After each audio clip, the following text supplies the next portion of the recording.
चलिए बच्चों लोग, हम बातें करते हैं बिहार बोर्ड 10 क्लास में। यही बोर्ड है, बोर्ड में आने वाले क्वेश्चन इसी बोर्ड से जाएंगे। तो ध्यान से, फिजिक्स का सेकंड चैप्टर प्रकाश का अपवर्तन किसे कहते हैं? प्रकाश की किरणें एक माध्यम से दूसरे माध्यम में जाने में दिशा जो परिवर्तन होता है, मतलब क्या बोलते हैं, प्रकाश की किरणें एक माध्यम से दूसरे माध्यम में जाने में जो दिशा परिवर्तन होता है, इस घटना को हम प्रकाश का अपवर्तन कहते हैं। इस पर कुछ क्वेश्चन है, चलिए देखते हैं, बातें करते हैं प्रकाश का अपवर्तन। ओके, प्रकाश की चाल, प्रकाश का अपवर्तन किसे कहते हैं ये तो मालूम चल गया। प्रकाश की किरणें एक माध्यम से दूसरे माध्यम में जाने में दिशा जो परिवर्तन होता है उसे प्रकाश का अपवर्तन कहा जाता है। अब हम बात करते हैं प्रकाश की चाल किसे कहते हैं। ओके, तो हम बात करेंगे प्रकाश के द्वारा इकाई समय में तय की गई दूरी को प्रकाश की चाल कहते हैं। ओके, आगे हम आते हैं नोट में, ये वीवीआई नोट है। नोट चाहे तो ऑब्जेक्टिव के लिए काम आते हैं। ओके, हम देखते हैं प्रकाश की चाल भिन्न माध्यम में भिन्न होती है। ओके,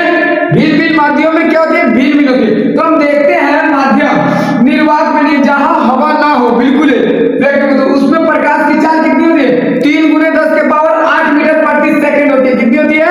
3 × 10⁸ मीटर प्रति सेकंड। वही हम वायु की बात करें, जहां वायु हो तो वहां पर कितनी होगी? 3 × 10⁸ मीटर प्रति। निर्वात में भी उतना ही होता है और वायु में भी कितना होता है? 3 × 10⁸ मीटर प्रति सेकंड।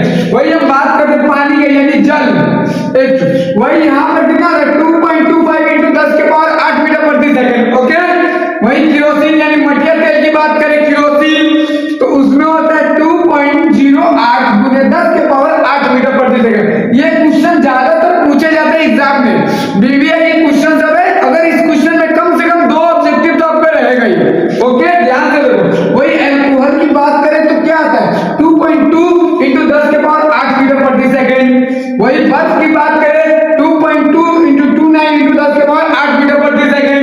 वही हम हीरा की बात करें 1.23 × 10⁸ मीटर प्रति सेकंड। सबसे कम प्रकाश की चाल इसमें होती है, हीरा में होती है। किसमें होती है? सबसे कम प्रकाश की चाल किसमें होती है? हीरा में। ये सबसे मोस्ट इंपोर्टेंट। इसी तरह हम बात करते हैं नोट, ये 5 रुपए का सिक्का का नोट नहीं है, ये वो नोट है जो बीबीआई एग्जाम में ज्यादातर पूछे जाते हैं। तो बात करते हैं माध्यम में प्रकाश की चाल तथा माध्यम में का घनत्व एक दूसरे के विपरीत अनुपाती होता है, यानी उल्टा होता है। जो माध्यम होता है ना प्रकाश की चाल, तो इस वजह से प्रकाश का अपवर्तन करता है। एक बाल्टी में जो सिक्का रखते हैं ना, मतलब उल्टा पड़ते दिखाई उल्टा होता है। वही एक बाल्टी में हम एक छड़ रखेंगे तो वही बार हमें क्या टेढ़ा दिखाई देता है, जो छड़